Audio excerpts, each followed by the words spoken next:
घाटंजी तहसील के पारवा पुलिस थाने के थाना प्रभारी हेमंत चौधरी पर एक वाहन चालक से कथित रूप से बीच सड़क पर मारपीट करने का आरोप लगा है। मामले में वाहन चालक शेख शाकिर शेख कम्मू ने यवतमाल के पुलिस अधीक्षक कुमार चिंता को शिकायत सौंपकर कार्रवाई की मांग की है। शिकायत के अनुसार 19 जून की रात चिक्कलवर्धा चौक पर पशुओं से भरे वाहन को रोककर बिना पक्ष सुने चालक और उसके क्लीनर के साथ मारपीट की गई। शिकायतकर्ता का आरोप है कि वैध दस्तावेज दिखाने के बावजूद उसके साथ दुर्व्यवहार किया गया तथा धमकियां दी गई। शिकायत में खंडनी मांगने और झूठे मामलों में फंसाने की धमकी देने के आरोप भी लगाए गए हैं। शिकायत मिलने के बाद पुलिस अधीक्षक कुमार चिंता ने तत्काल थाना प्रभारी से मामले की जानकारी ली। उन्होंने कहा कि यदि कोई अपराध हुआ था तो कानूनी कार्रवाई की जानी चाहिए थी, न कि मारपीट। इसके बाद एसपी ने मामले की जांच के आदेश देते हुए 3 दिनों के भीतर रिपोर्ट प्रस्तुत करने के निर्देश दिए हैं। पुलिस अधीक्षक ने आश्वासन दिया कि जांच रिपोर्ट के आधार पर जो भी तथ्य सामने आएंगे उनके अनुसार उचित कार्रवाई की जाएगी। 4 बैल नाही देतो मी कशात कष्टकारची कशात नेतो पिकअप मध्ये हां दाखला इकडला सगळंच होता। पिकअप कोणाची पिकअप माझी मी ड्रायव्हर म्हणून गाडी मालक आहे तुम्ही हां तर काय झालं मग नेमका प्रकार काय काहीच नाही। हेमंत चौधरी सर आले मारणंच चालू केलं डायरेक्ट काही विचारलं नाही काहीच नाही काहीच हेमंत चौधरी पारव्यातले ठाणेदार पारवतले ठाणे अच्छा कितीक मारलं तुम्हाला खूप मारले दोन्ही पॅट सुजून आहे हां हाताले मारले तू पायाले मारले मग तुम्ही 2-3 दिवसापासून काय करत झोपूनच होतं उठता नाही येत होतं। अच्छा तर तुम्ही एस पी ऑफिसला तक्रार केली आहेत का एस पी साहेबांना का सांगितलं काहीच नाही ते साहेबने त्याला फोन लावले तर मारणं चुकीचं आहे असं मारणं चुकीचं आहे असं कसं आहे ना हां 2-3 दिवस थांबा म्हणे काय तर करू म्हणे। 3 दिवसात चौकशीचे आदेश दिलेले आहे आणि अगर चौकशी नाही झाली तर तुम्ही काय उपोषण वगैरे काही करणार आहे का समोर हो उपोषणला बसतो मी। अच्छा तर तुझ्या मागं काय आहे फॅमिली बॅकग्राऊंड 1.5 वर्ष झाले माझे लग्न झाले आता हां 7 महिन्याचा पोरगा आहे मला। अच्छा आणि आई वडील आई ना आहे फक्त बाबा। ही काका तुम्ही होते का यांच्यासोबत हो आम्ही यांच्यासोबत। महागांव तहसील के सवना गांव में अवैध शराब की खुलेआम बिक्री से परेशान महिलाओं ने महागांव पुलिस थाने पर मोर्चा निकालकर थाना अध्यक्ष को ज्ञापन सौंपा। महिलाओं ने मांग की कि गांव में चल रहे अवैध शराब के कारोबार को तत्काल बंद किए जाए और दोषियों के खिलाफ कड़ी कानूनी कार्रवाई की जाए, अन्यथा व्यापक जन आंदोलन शुरू करने की चेतावनी दी गई।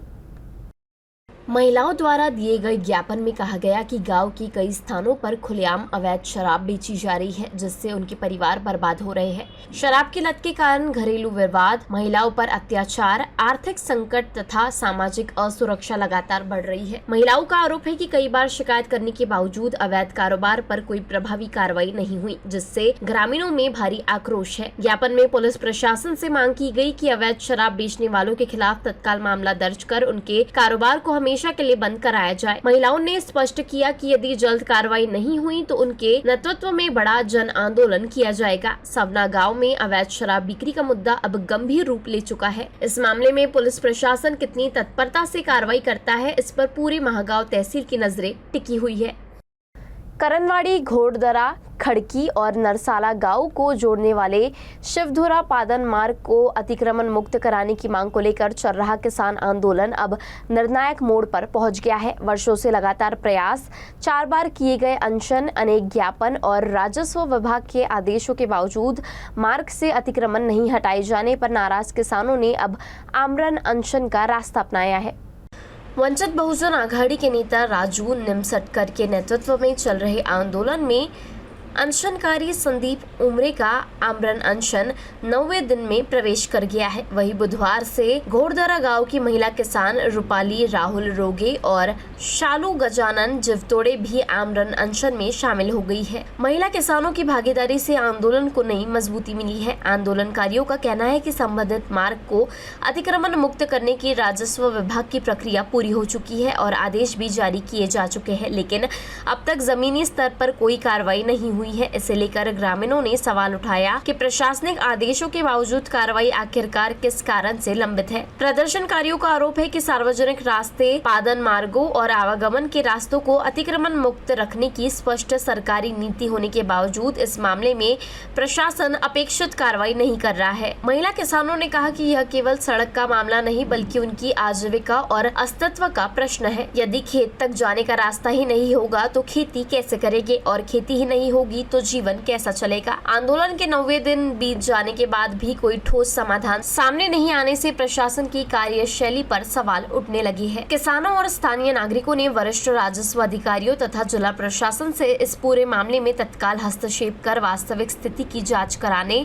जिम्मेदार अधिकारियों की जवाबदेही तय करने और शिवदुर्गा मार्ग को शीघ्र अतिक्रमण मुक्त कराने की मांग की है।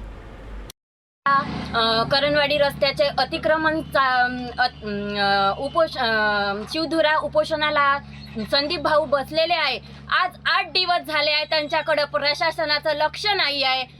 प्रशासन झोपलेलं आहे की जागा आहे हे कळत नाही आहे। कारण आम्हाला शेतकरी महिलाला इथं उपोषणाला बसायची वेळ आणलेली आहे या प्रशासनाने। कारण महिलाला असं म्हणते का महिलाला हक्क हे आहे बा, पण कुठं आमचा हक्क गेलाय? आज आम्हाला उपोषण करायची वेळ आलेली आहे। कारण आज जर आम्ही उपोषणाला बसलो नाही तर आम्ही वावरामध्ये जायचं कसं? आम्ही शेती कशी करायची? शेतीचा आमचा जीवन जगण्याचा मार्ग आहे। शेती जर नाही केली तर आम्ही जीवन कसं जगायचं? जगायचं की मरायचं? ह्या प्रश्न आमच्या समोर पडलेला आहे। आज जर आम्ही शेती केली नाही तर मरणाच्या दारावर येऊ। कारण आज पेरणीचं वेळ आलेली आहे। निसर्ग राजा पाऊस पडत आहे पण आमच्या शेतामध्ये एक बीप सुद्धा पडलेलं नाही। कारण आम्हाला या उपोषणाला बसा लागत आहे।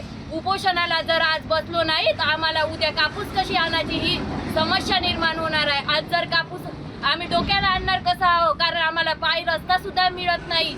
शिवधुऱ्याच्या कामासाठी जर अतिक्रमण एक हटवू शकत नाही हे तहसील सरकार प्रशासन तर समोर का करेल? कारण आम्हाला या रस्त्यासाठी रस्त्यावर उतरा लागत आहे। तर का प्रशासन झोपलेलं आहे बा?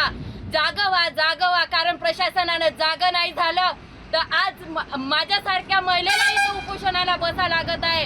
तर का बा दुसऱ्यावर का अत्याचार करणार नाही हे तहसील प्रशासन? हे मला कळालं। कारण संदीप भाऊ आज 8 दिवस झाले त्याच्याकडे लक्ष देत नाही, म्हणून आम्हाला नाईलाजाने त्याला त्रास भोगावा लागत आहे। म्हणून आम्ही आज इथं अन्नत्याग आंदोलनाला बसून राहिलेलो आहे। कारण मला माहित आहे, कारण आज जर आम्ही शेती नाही केली तर उपाशी मरू। पण ह्या सरकारला प्रशासनाला जाग येत नाही। कारण जागा हो प्रशासना, कारण आमच्यावर लक्ष दे। कारण आज जर आम्ही शेती नाही केली तर आम्ही काय करू? आम्हाला जर आमदार जर निवेदन मागत असेल उपोषणाला बसायला, आमच्याकडे लक्ष नसन देत तर का फायदा? आमदार सुद्धा इथं येत नाही, कोणी आम्हाकडे का लक्ष देत नाही? तर खरंच माझ्या सरकार मायबापाला हात जोडून नम्रपणे विनंती आहे का इथं या, आम्हाला न्याय द्या। मी प्रिया, खरंच मी तुमच्या समोर हात जोडून विनंती करतो, पाया पडतो। सरकार मायबापो, माझ्यासाठी न्याय द्या। उमरखेड शहर में कानून व्यवस्था बनाए रखने के उद्देश्य से उमरखेड पुलिस ने बड़ी कार्रवाई करते हुए लगातार अपराध कर क्षेत्र में दहशत फैलाने वाले एक हिस्ट्री शीटर अपराधी को एमपीडीए के तहत गिरफ्तार कर नागपुर मध्यवर्ती कारागृह भेज दिया गया है। आरोपी की पहचान शेख शाहरुख शेख फतरू के रूप में हुई है। पुलिस अधीक्षक कुमार चिंता, अपर पुलिस अधीक्षक अशोक थोरात तथा उपविभागीय पुलिस अधिकारी हनुमंत गायकवाड़ के मार्गदर्शन में थाना प्रभारी पुलिस निरीक्षक शंकर पांचाल ने आरोपी के विरुद्ध एमपीडीए के तहत प्रस्ताव तैयार कर जिला दंडाधिकारी को भेजा था। आवश्यक दस्तावेजों की जांच के बाद जिला दंडाधिकारी ने प्रस्ताव को मंजूरी देते हुए आरोपी को 1 वर्ष के लिए नागपुर मध्यवर्ती कारागृह भेजने के आदेश जारी किए। इस अवसर पर थाना प्रभारी शंकर पांचाल ने रिकॉर्ड पर दर्ज अपराधियों को कड़ी चेतावनी देते हुए कहा कि स्वयं को भाई या डॉन समझने वाले अपराधियों के खिलाफ भविष्य में भी एमपीडीए, मकोका और तड़ीपार जैसी कठोर कानूनी कार्रवाई जारी रहेगी। उन्होंने युवाओं से सोशल मीडिया पर लोकप्रियता या लाइक्स पाने के लिए किसी भी प्रकार की आपराधिक गतिविधियों से दूर रहने की अपील भी की। 12वीं के बाद आगे की पढ़ाई करने के लिए यवतमाल आकर रह रही एक युवती का फायदा उठाया गया। उसे शादी का झांसा देकर उसके साथ अत्याचार किया गया। आखिरकार युवती की शिकायत पर अवधूतवाड़ी पुलिस ने गुरुवार को इस मामले में एक युवक को गिरफ्तार कर लिया है। 19 वर्षीय आरोपी युवक का नाम जीत अशोक सरगर है और वह पांडरकवड़ा तहसील के गांव का रहने वाला है। ग्रामीण इलाके की रहने वाली पीड़ित छात्रा 12वीं की परीक्षा देने के बाद आगे की शिक्षा के लिए यवतमाल शहर आई थी। यहाँ वह अपनी सहेली के साथ किराए के कमरे में रहती थी। इस दौरान आरोपी ने उसे शादी का झांसा देकर अपने प्यार के जाल में फंसा लिया। इसके बाद उसने शारीरिक संबंध बनाए और अश्लील वीडियो भी बना लिया। बाद में जब छात्रा ने शादी की जिद की तो आरोपी ने वीडियो वायरल करने की धमकी दी। आखिरकार छात्रा ने गुरुवार को अवधूतवाड़ी पुलिस स्टेशन पहुंचकर शिकायत दर्ज कराई। शिकायत के आधार पर पुलिस ने मामला दर्ज कर आरोपी को गिरफ्तार कर लिया है। दारवा तहसील स्थित मानकी आंबा गांव के जागृत देवस्थान के रूप में प्रसिद्ध संत उद्धव बाबा मंदिर में अज्ञात चोरों ने देर रात बड़ी चोरी की वारदात को अंजाम दिया। चोर मंदिर का दरवाजा तोड़कर अंदर घुसे और करीब 5.5 किलो चांदी की धार्मिक वस्तुओं के साथ दान पेटी में रखे लगभग 60,000 रुपए नकद लेकर फरार हो गए। चोरी गए सामान की कुल कीमत 3,90,975 रुपए बताई गई है। घटना मंदिर में लगे सीसीटीवी कैमरों में कैद हो गई है। गुरुवार सुबह जब मंदिर के पुजारी और श्रद्धालु पहुंचे तो चोरी का खुलासा हुआ। सूचना मिलते ही दारवा पुलिस मौके पर पहुंची और घटना स्थल का निरीक्षण किया। पुलिस ने अज्ञात चोरों के खिलाफ मामला दर्ज कर लिया है तथा सीसीटीवी फुटेज के आधार पर आरोपियों की पहचान कर उनकी तलाश शुरू कर दी है। इस घटना से क्षेत्र के श्रद्धालुओं में रोष और चिंता का माहौल है। पुलिस का कहना है कि जल्द ही आरोपियों को गिरफ्तार कर चोरी गए सामान की बरामदगी का प्रयास किया जाएगा। केलापुर तहसील स्थित पांडरकवड़ा उप जिला अस्पताल में स्वास्थ्य सेवाओं की विभिन्न कमियों को लेकर युवा टाइगर फोर्स द्वारा लगातार किए गए प्रयासों का असर अब प्रशासनिक स्तर पर दिखाई देने लगा है।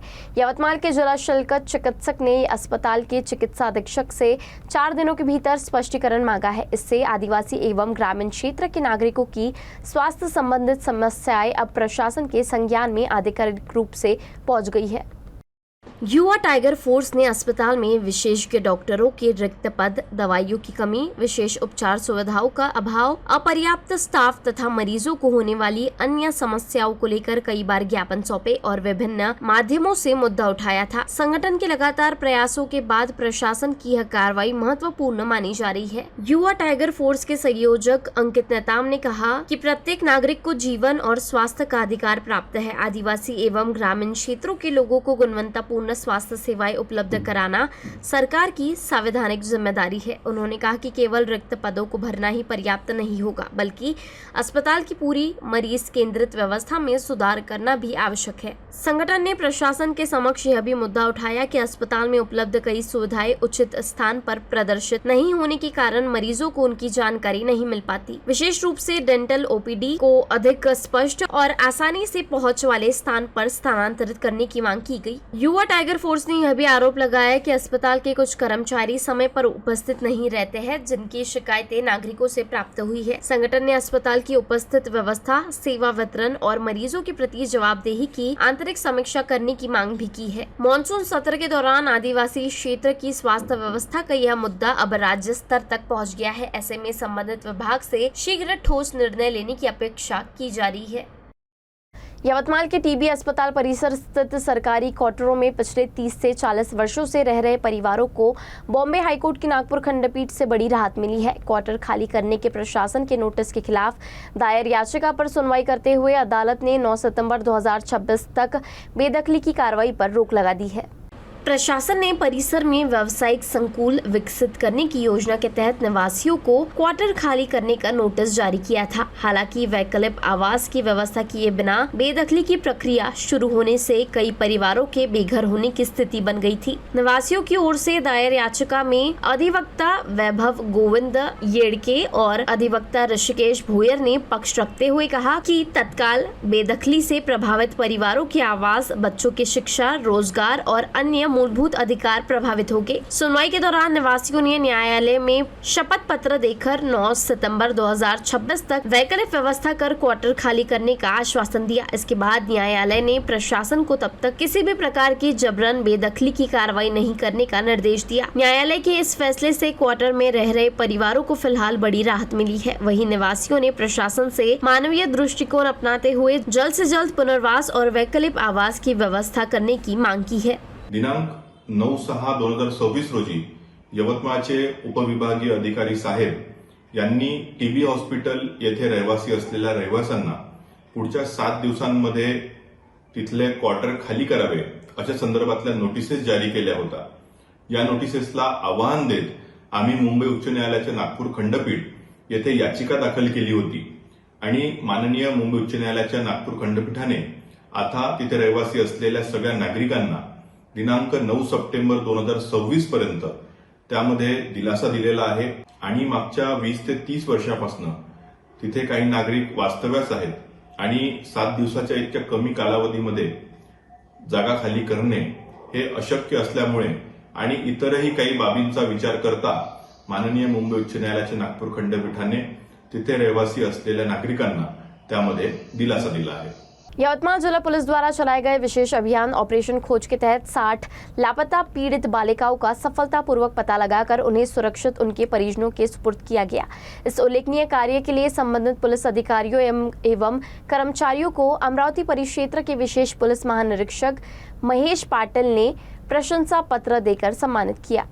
पुलिस के अनुसार हाल के वर्षों में नाबालिग बालिकाओं के घर छोड़ने, प्रेम प्रसंग, बहला फुसला कर ले जाने और अपहरण जैसे मामलों में वृद्धि हुई है। इन मामलों में दर्ज मामलों की जांच और बालिकाओं की तलाश के लिए 8 से 20 जून के बीच ऑपरेशन खोज चलाया गया। अभियान के दौरान वडकी, कलम्ब, दारवा, दिग्रस, महागांव, खाटंजी, पूसद, आर्नी, रालेगांव, बाबुलगांव, नेर, दराटी, खंडाला और उमरखेड़ सहित विभिन्न पुलिस थानों के अंतर्गत दर्ज मामलों में 60 पीड़ित बालिकाओं का पता लगाया गया। सभी बालिकाओं को सुरक्षित उनके परिवारों को सौंपने के साथ उनका काउंसलिंग भी कराया गया। जिला पुलिस अधीक्षक कुमार चिंता ने अभियान में शामिल अधिकारियों और कर्मचारियों की सराहना की। सम्मानित होने वालों में पुलिस निरीक्षक सुनील हुड, साइबर सेल के पुलिस निरीक्षक यशोधरा मुनीश्वर, सहायक पुलिस निरीक्षक माधुरी उम्बरकर तथा अनैतिक मानव तस्करी प्रबंधक कक्ष के पुलिसकर्मी शामिल हैं।